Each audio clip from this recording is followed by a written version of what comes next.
Howdy, readers. I'm Jason. This is Chapter and Verse, and this is Blue right here. And most of you know him. But today for Shaketember, I am joined by my cousin, Cyndi Parr, who lives in Colorado Springs. She has a theater company down there that she operates, and it's called Dragon Theater Productions. Mm. And she's here to tell us a little bit about what that's like having a company like this, running it, the challenges of it, the rewards of it, and then we'll bring it back around at the end and talk a little bit about Shakespeare too. So, Cyndi, welcome. Great. Why don't you start with telling us how this company came about, when, what were the circumstances, and I suppose what you guys have done since its inception. Sure. Yeah. So I graduated with a theater major in 2004. And my first career after that was assisting adults with developmental disabilities and accessing the workforce. And so I did that for a few years and also had an interest in theater. And then I decided to start teaching a theater class through the Club of Arts. And this was specifically for adults with developmental disabilities. And through that class, I met a lot of really great folks and their parents. I met the Hall family, who came to Colorado Springs from Bellevue, Washington, and they were all part of a theater group that where everybody who auditioned got a role. The Bellevue Youth Theater, and they would just create roles based on who came out. And Matt Hall was part of that initial class, and then I think they started with like 20 people, and now they have 200 or more come out every summer, and they create roles for everybody, and they do 6 shows a summer. I got to fly out to Washington and I met with the director there and talked a little bit about his program and learned more about what he does. And then I talked a lot with the Hall family, and together we decided to start Dragon Theater Productions, where everybody who auditions gets a role. The name of our company was started from a lady in my theater class who is writing a lot of stories about dragons. That also spoke to her experience as a young woman with a disability. So he grew up partially in a nursing home where she had full support, and she wrote about these dragons that were guardians of the castle, while that in the castle was named after the nursing home that she stayed in. And he was taking classes in my theater class, and he would bring these stories for us to perform. And when she passed away, we decided to name our theater company after her. And our very first Mm. show, was written was ghost written by me, based on her stories, and we adapted them for everybody who came out. And we had 20 people in our very first show, that were adaptations of her dragon stories, and that was 17 years ago, believe it or not. And we've put on, gosh, how many shows have we done now? Maybe 20 or so, because we had to do two a year, a few of those years. And we've created roles for over 500 folks, and Oh, wow. we've been busy. Yeah, we had to adapt a lot during the pandemic and things like that. And my sister's been a huge part of it since the beginning with me. I'm real lucky to have her too. She's helped me direct and write and create a lot of these pieces too. So it's been a labor of love, with a really fantastic, dedicated group of folks who've kept this going this long. Now, do you guys have do you have a designated venue that you perform in? And how did if so, how did that come about? Oh yeah, I think when you asked about challenges, that's been one of our biggest challenges is trying to find really good venues that can accommodate like the needs of all of our performers. Sometimes we have actors who need wheelchair access to the stage. We usually need really large backstages if we have a lot of performers in one show. So for a lot of years, we actually partnered with the library district here, and they've got a really big performance venue, and we performed up there for about like half of our shows, I think. I've partnered with almost every theater in town in some capacity or other, and I've used a lot of different venues. Currently, we're rehearsing and performing at a mall here in town. Oh wow. Yeah, we're a program of imagination celebration, and have been for most.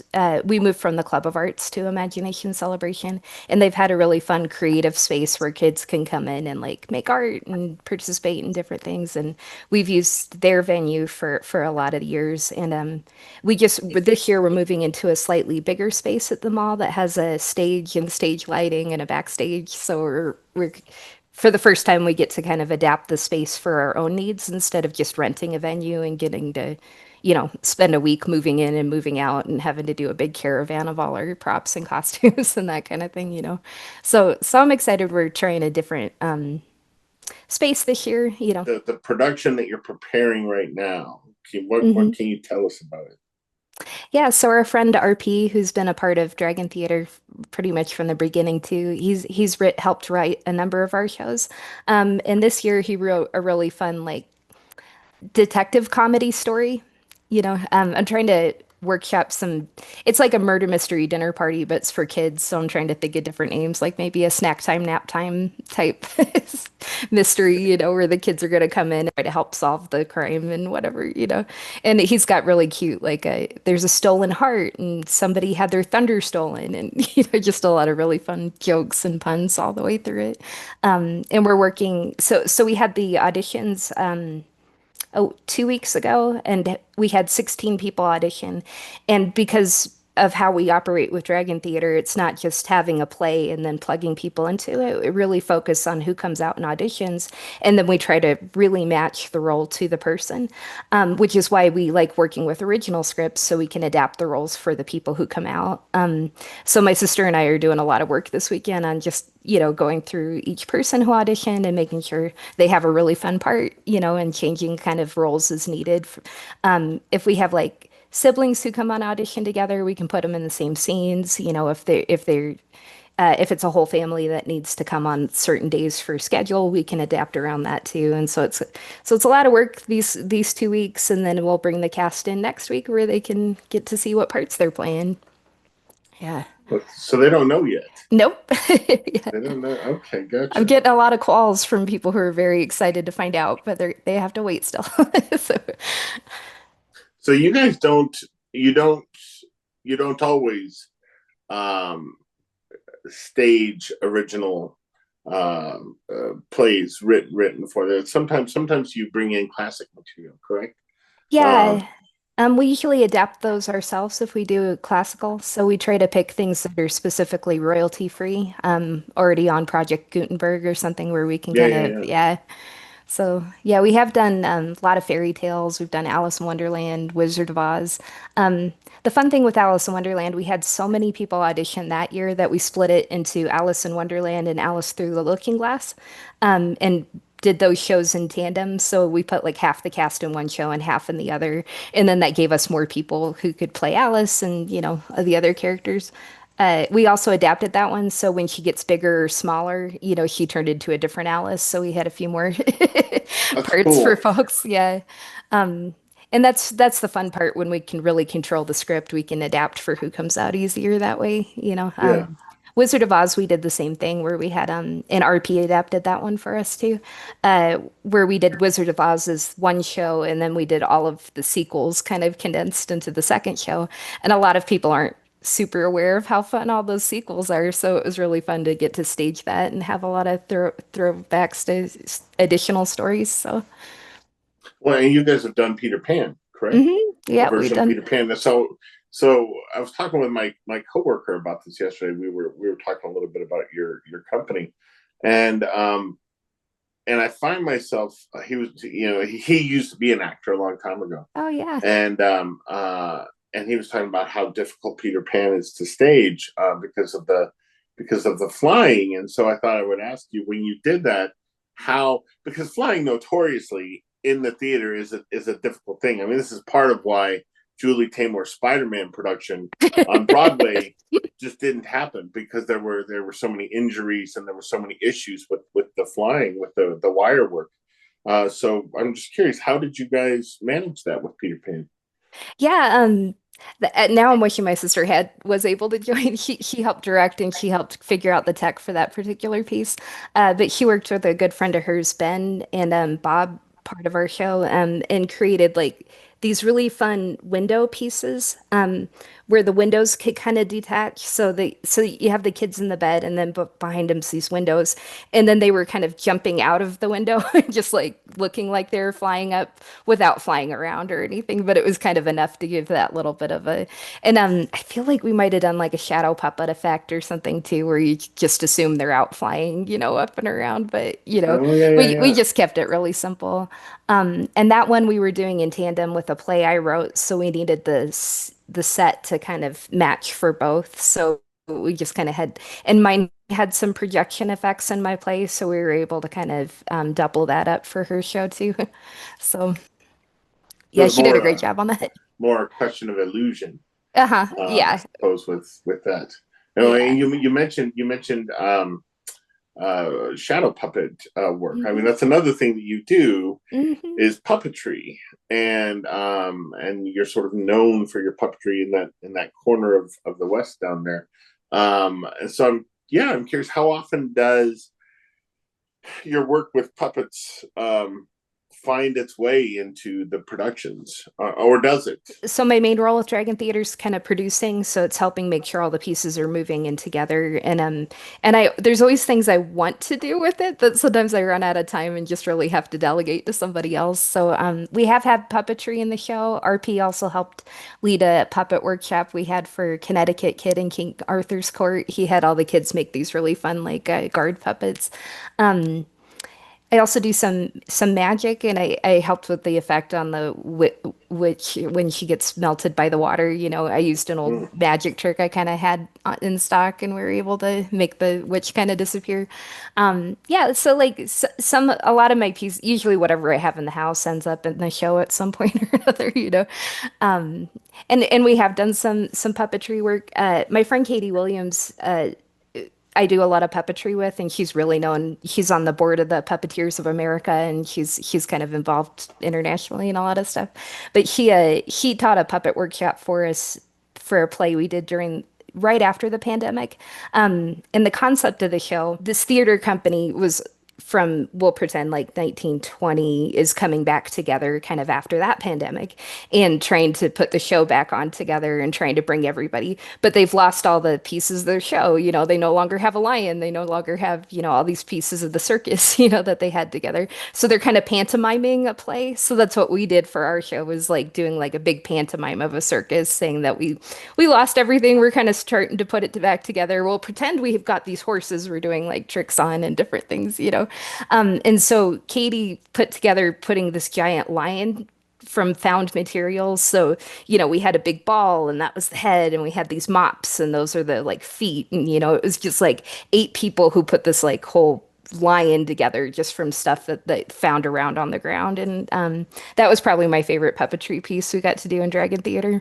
I recently watched a film called Quest for Fire Mm, for Film Club, and came out in the early 1980s, and it's about prehistoric man, and there's no as far as I can tell, no identifiable language in it. Right, there was language created for the film by Anthony Burgess, and but at one point they come across mammoths, mm, and I was so the first time I saw it, I was so struck by I couldn't it seemed so believable, but I couldn't tell if they were puppets, like if they were mm. the people on stilts, or I recently showed the movie to my brother, and he thought that's what was going on. He thought it was people on stilts who had some kind of costuming around them, and he was just amazed at how real it looked. And I told him, I said, no, they dressed elephants up, circus Oh, elephants. whoa. They costumed them with this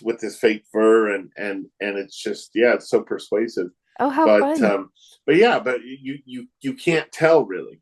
Yeah. I mean, you're watching it, and part of you is thinking, thinking back to like the Dark Crystal, which was maybe Hmm. 5 years after that, after the Quest for Fire, and and you find yourself wondering sort of about the line between reality, right, with the animals, and then puppetry, and what kind of how much blurring is there, and what puppetry is capable of doing, and Hmm. because it's not just right, like little Right. socks on hands. Right. Puppetry can be much more complicated and much more elegant and beautiful. So you talked about how everything in your house eventually sort of finds its way into a production. You talked about found materials with the Hmm. lion puppet. I'm curious to know, I don't know, I guess how the productions are financed, like what the budgets for them are like, right? Because I mean it sounds to be a theater company that's I don't know, I suppose much more in keeping with this idea of innovation and Mm. sort of fly by night and improvising and this, that, and the other thing. So yeah, how does the bankrolling work? And or is there bankrolling at all? Or is it really just a company that is about sort of just looking around and cobbling something beautiful together from what you find. Yeah, I'll say definitely that last one, just kind of moving a lot of moving pieces, really just cobbling together, definitely. But what's nice after 17 years, like when we first started, I think our first budget was maybe $500, and I was really lucky to have partnerships with our theater and a lot of people who volunteered and donated, and we were able to get that started. And as we grew, when we were doing shows at the library and just before 2020, we had a lot of we had a pretty good team of folks who ran around and we were selling ads in our program, and that would raise a few thousand for us, which helped quite a bit. Oh, yeah, We also had pretty good audiences. We were only charging 5 or 10 for tickets, but we'd still pull in a few thousand from people coming in that way. And it helps so that we can give a little like small stipend thank yous to all our tech team, because we have a lot of people behind the scenes who help quite a bit to help these things kind of move. Plus materials for the sets and the costumes and props and all those things that kind of pop up. I'm real proud of what we've been able to save and raise over this time. We've done a handful of big fundraisers at the mall that were really fun. We did like a steampunk ball at the mall, and everybody dressed like steampunk, and we had a that sounds very band. fun. It was really great. We had a band, we had artists come out, we had a vendor booths, and those raised a lot for us too. During and after the pandemic, we had to adapt quite a bit, right? A lot of people in my theater group are very susceptible and needed, more protection. So for a few years, we did a Zoom play for our very first show, I think, and I ran around to people's houses and socially distanced, gave them green backgrounds so we could all do green screens, and we did like a live Zoom play for everybody. We had people turning off their cameras and coming on like we did it all live. It was very hard but very fun, you know. And it was kind of a throwback to a lot of shows we'd already done and some new works that people wrote. And then the following year, we decided to, since it was still, pretty rampant, we wanted to be careful. We did a film, like a short film for our first time, and that way we could kind of control the pods of people who were coming out. And we did it space themed. I went to the Space Museum, and they let us film there after hours, which was so That's very cute. cool. Yeah, so we had like a big Mars and all the space sets, stuff we could never have access to normally, and they were very accommodating, very sweet. And I wrote some original plays that we did through that and recorded and then did a little premiere for people. Um, and then the following 2 years we did it in a park, so it was easier that way too. And I think this is maybe our first or back together fully indoor production. So yeah, so it looks pretty different from when we started. We've got a lot of support still from folks. We've been able to grow our budget over time to where I'm not like stressed about, raising money this year or anything like that, Oh, and good. and we're a lot smaller than we were when I think our last play that we did before the pandemic was a 50-person musical that my friend wrote. Like Ariel Beatty, she's so talented, and she wrote the Pirate Ninja Cupcake musical. The Pirate Ninja Cupcake Musical. Yeah. Funny. It's fantastic. It was these pirates and ninjas who were trying to go to Cupcake Island and steal the desserts, and stuff. Really And funny. yeah, beautiful music, really fun to put together. But this year having 16 people who came out, we're just kind of getting back on our feet and trying to, reset and readjust and grow from there. You talked about how the people who audition that you find or create roles for them, et cetera, et cetera. Do some of the people who come out and want to be in the play or what have you, do some of them not actually end up on stage, but end up as part of the crew, end up as people who are doing, work with the technicians behind the scenes, or We keep it real. So if somebody wants to be in the show, they're in it. We adapt for everybody. So and we've actually had the opposite where somebody's kind of shy and thinks they just want to be backstage, and then they see everybody having fun and ask if they can be in it. And so gotcha. we've had that happen a few times where we're like, yeah, absolutely. If it's early enough when we're adapting, we definitely can. Yeah, and we really look hard at what people want. And, what's nice is since we've been around 17 years, we have 80 to 90% folks that come every year. So we know them real well and what they like to do. And so we can kind of write thinking about them too, or adapt roles for what they prefer. Matt, who started the theater, loves being a villain. So we always kind of look at those roles for him. We've got a really good group and it's a ton of fun. Before we move on to the Yeah. Shakespeare side of things, what is the yeah? If people want to find you online, Hmm. find the company online, how do they go about doing that? Because there will be, I don't know how many, but there will be Oh, some sure. people seeing this video who are not too far away from where you are, Oh, yeah. and they might want to Um, check out the production.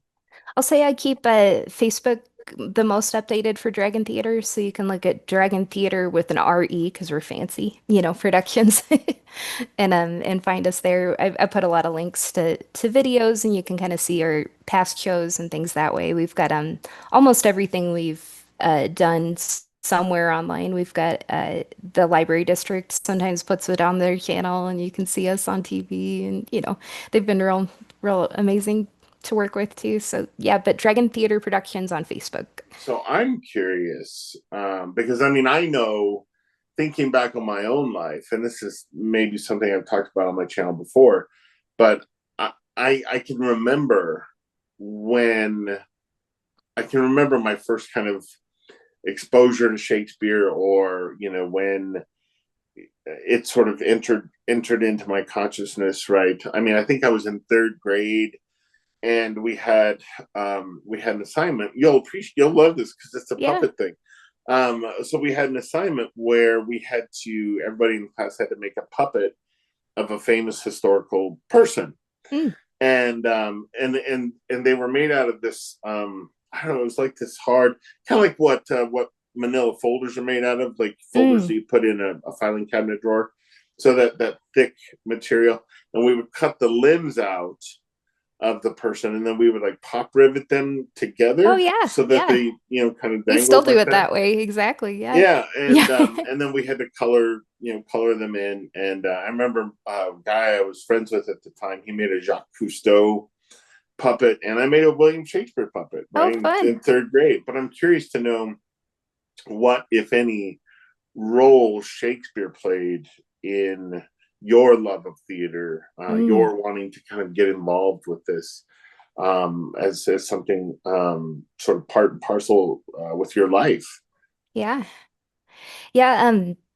When you invited me to this, I had to really I've been in over 200 plays over 20 years, and I kind of did a deep dive on which ones were Shakespeare that I was in. The one that probably solidified my love of community theater specifically and Shakespeare. I was lucky enough to be in a backstage of a community production of Macbeth here locally when I Okay. was still in high school. So I was used to high school theater. I was used to kind of putting those shows on. But getting to do a professional show with adults and grown-ups who were treating me as an adult and an equal, even when I was still a student, really just made me fall in love with kind of with theater and with the community theater specifically, working with so many people from so many different walks of life here locally who are just taking the show like so seriously, and every costume change and piece I had behind the scenes really just made me take it extra seriously too. I mean, I was still a kid, but I was like, I'm gonna get this right. I had one costume change where Lady Macbeth had to leave he ran off stage, had to run up a flight of stairs, had to run down a hallway to me where I was standing with her like skirt and crown, And he would do the spin while I was holding the skirt. I would kind of snap it on her, put the crown out, and then she'd jump out and do her next scene. Um, Wow. yeah, so the entire cast and crew of that was so fun. And I'm gonna get into this a little bit, talking about different shows, but that one in particular was post-apocalyptic themed. Um, so it was a That's fun. I've never yeah, thought about that for Macbeth. yeah. So it was very Mad Max kind of vibes, right? Like the entrances were like these big sewer holes, those gauges. And then the costumes, and I was a part of the costume crew, were all a lot of them were made out of tires. Um, I'm sure we weren't following OSHA standards or anything on tearing these tires apart and having kids do it, but like we cut up pieces and we kind of pieced them together and that was just so much fun to work on. Everybody looked so great. When you take Shakespeare and you put it in a different era, and it's very common to kind of practice in adapting theater or adapting Shakespeare. It brings new love and light to it, right? Where you can kind of see different things in it you might not have originally, like what would Macbeth look like in a post-apocalyptic universe, I have friends who are big fans of the idea of taking Shakespeare and setting it in in a contemporary world, in a futuristic world, et cetera, et cetera. But I also have friends who are very opposed Mm, to that, and they feel like something.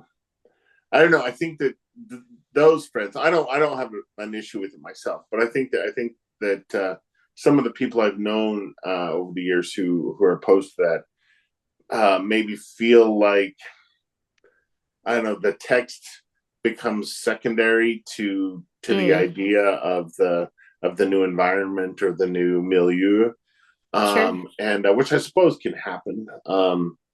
Yeah, I suppose that can happen because I mean the tricky thing with Shakespeare is if you're preserving the language, if you're seeing a production of Shakespeare where the actors they've learned their lines, but they Hmm. don't really know what their lines mean.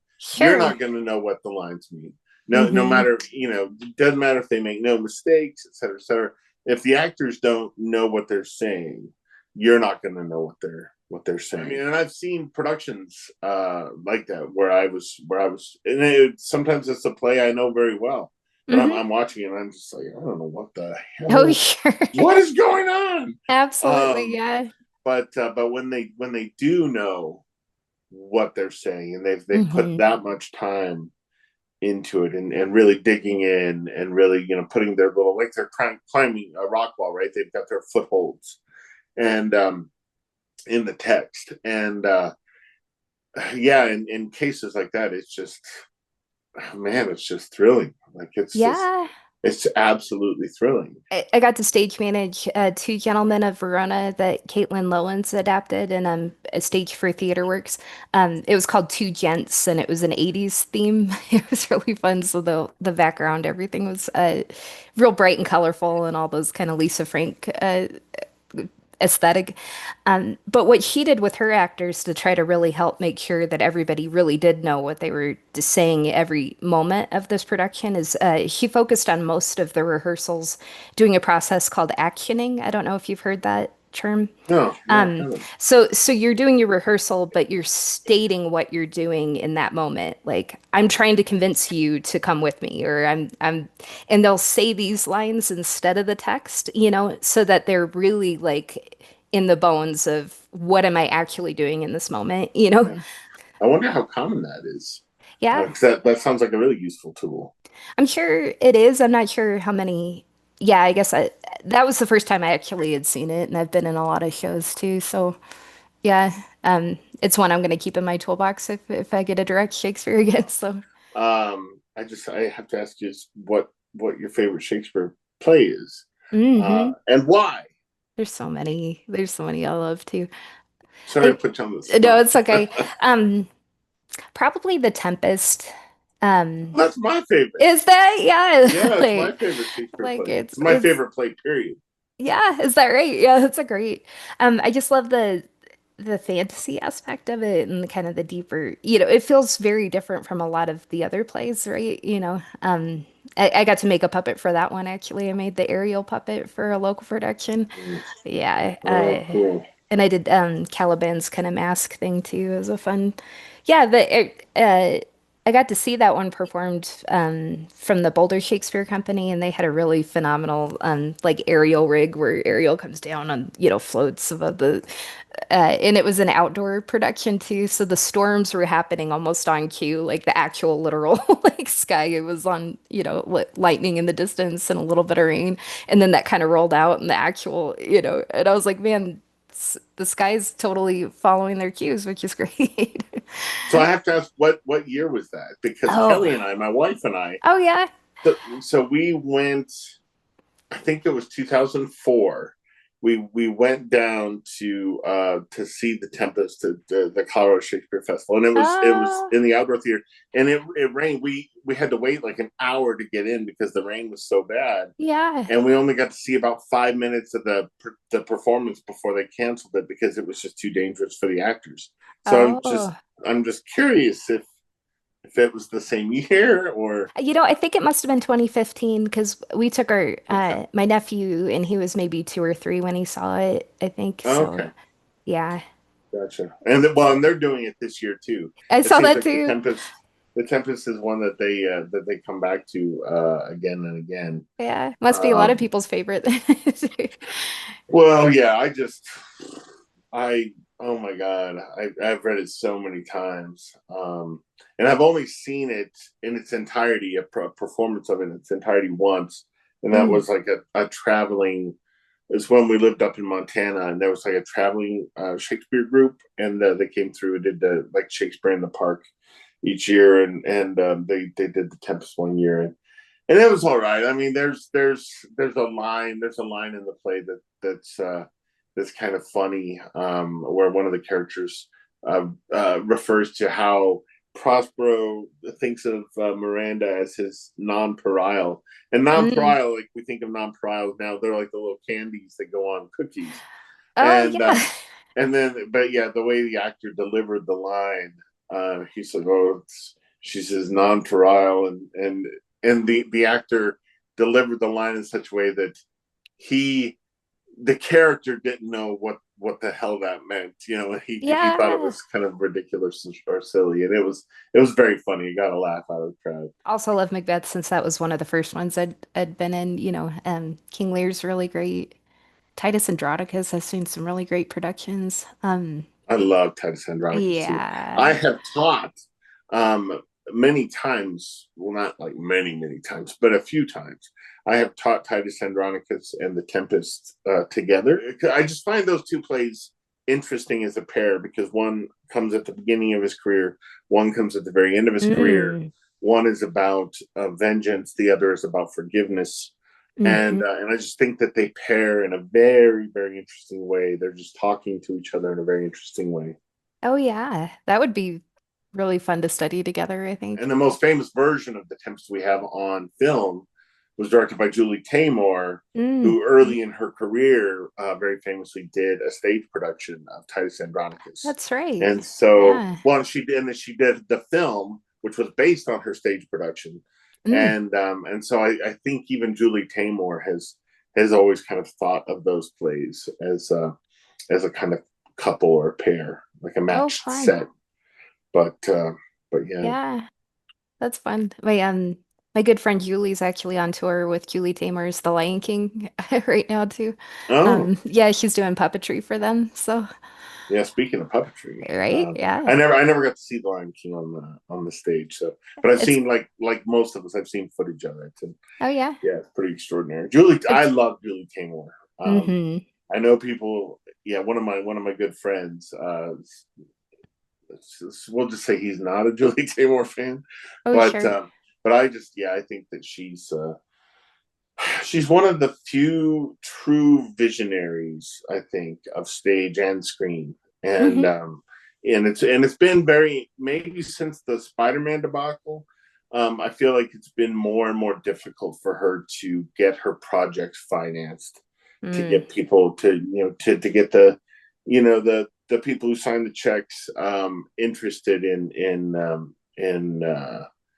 putting up the money for her ideas, which is a shame. And she's getting up there Yeah. too in years. So I mean, I don't know how many more films or stage productions she has Yeah. waiting for us. But I I loved do her. think she's a true genius. I think. Yeah, I loved Across the Universe, and I loved specifically the kind of bread and puppet vibe that she brought to that also. Are you familiar with Bread and Puppet? No, Theater that doesn't company? sound Yeah, familiar. they're one of the oldest theater companies in the US. And it you like in a lot of those like protests from the 60s, people would have those giant parade puppets that you see in the pictures and such. And those were all made by Bread and Puppet, and they do like a big they've got also kind of a Dragon Theater vibe where everybody who wants to be in it can, and they have do these big kind of circuses every year at their farm in Vermont. And I got to perform with them at the Chicago International Mm, Puppet Theater Festival a few years ago. very And cool. they include a lot of like repeating images of like a cardboard uh, painting of a chair, and everybody walks carrying these chairs. And if you look in the background of Across the Universe, he's directly lifting those kind of images from the bread and puff aesthetic, which is fun. And Oh, it wasn't until I was in the show that I realized like, oh gosh, yeah, this is directly. yeah, I dig Across the Universe, despite the fact that I can't stand the Beatles. That's a testament Oh, to Drew Taymor's talent. there you go. Yeah, Is that she managed to make a Beatles musical that I still enjoyed, right. even though I hate the music. Cyndi, this was awesome. Yeah, thanks Yeah. for agreeing to do this. Oh, sure. I always really enjoy talking about theater, partly because I just don't get to see a ton of it. Sure. Yeah. Having always lived in kind of smallish Western cities, and I mean it's always there, but it's not terribly common for there to be a play being produced in the town where I'm living that I'm actually interested in seeing. Yeah. But but yeah, One of the shows I got to do at TheaterWorks, uh, all we did All's Well That Ends Well, and I had kind of a small part in that. But what was fun is we took it to small communities on purpose with that idea that a lot of folks don't usually get to see Shakespeare live, in their town. yeah, And one of the towns we went to is Holyoke, Colorado, that I think's just got a few hundred folks, that live there, mostly farm country kind of thing. There wasn't even a hotel for the actors, so they put us up in their homes in the community. So I got to oh, that's fun. yeah, so I stayed with a family who had a corn farm and we had fresh corn every day. And they were so sweet and like you can use the car if you want to get to rehearsals. I'm like, it's 5 minutes from here. It's okay, and stuff. But I mean, just Wow, so sweet and accommodating. And that was, they had one movie theater in town that opened for just like an hour or something in the evenings, and they opened it up early for the whole cast because they had 30 people who could come, And we got to yeah. see Legally Blonde that had just come out that year. And what was fun about that, it was about the same plot as All's Well That Ends Well, with kind of the lady trying to follow, this career path to get to the guy she was in love with, and like, so it was kind of fun to watch that with the full cast and go, oh gosh, this is like the same story we're doing here. How how did the people of that little town take to it? How did they? Yeah, I mean, what was the Yeah. response?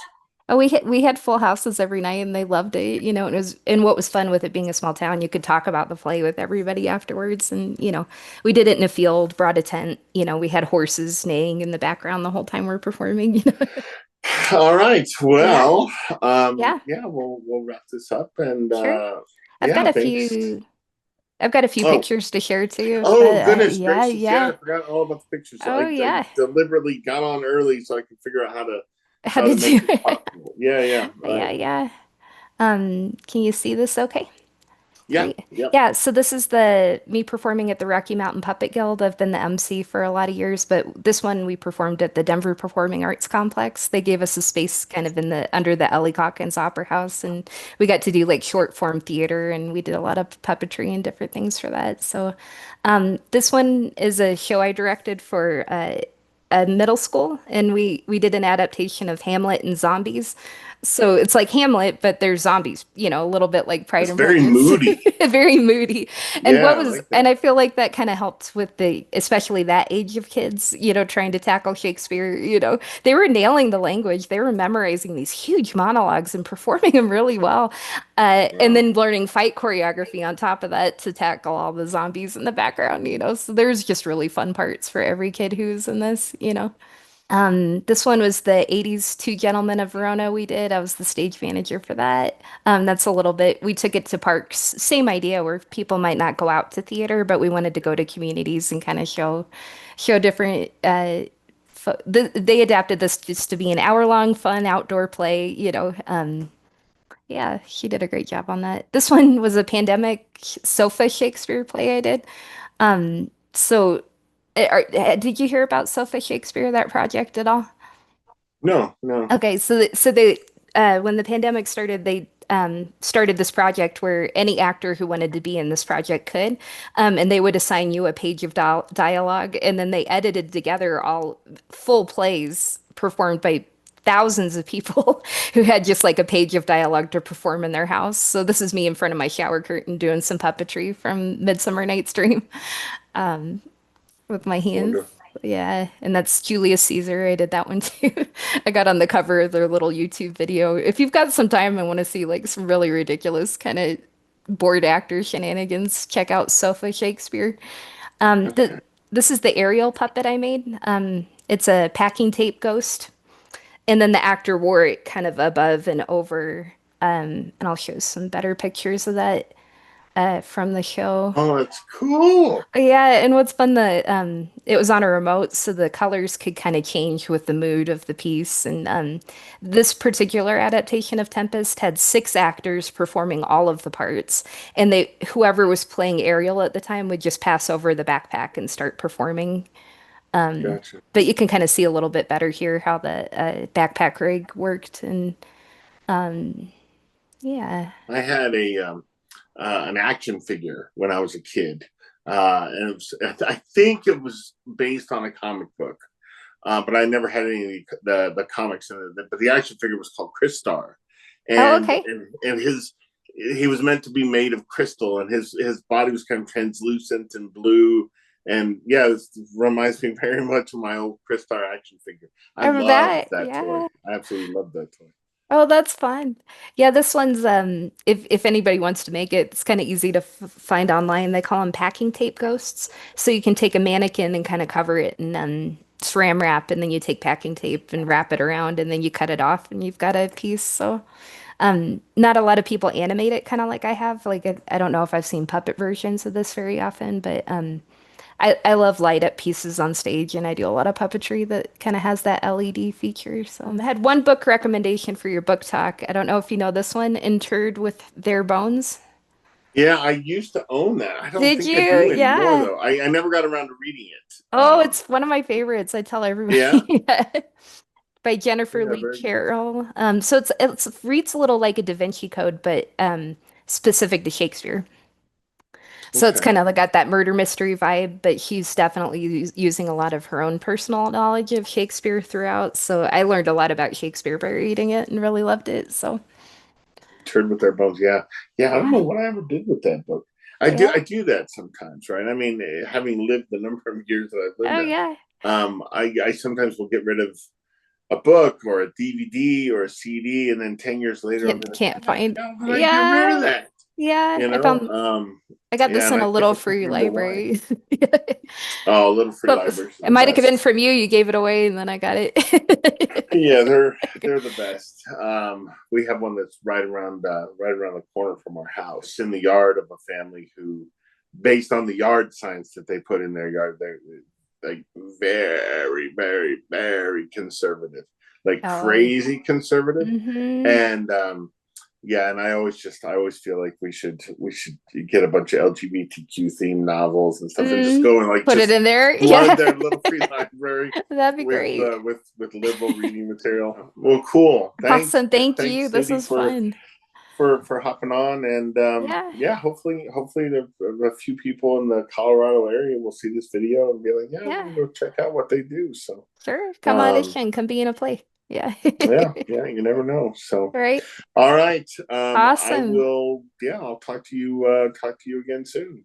Sounds good. Thank you so much. Yeah, we'll see you Uh-huh. later. See you later. Bye.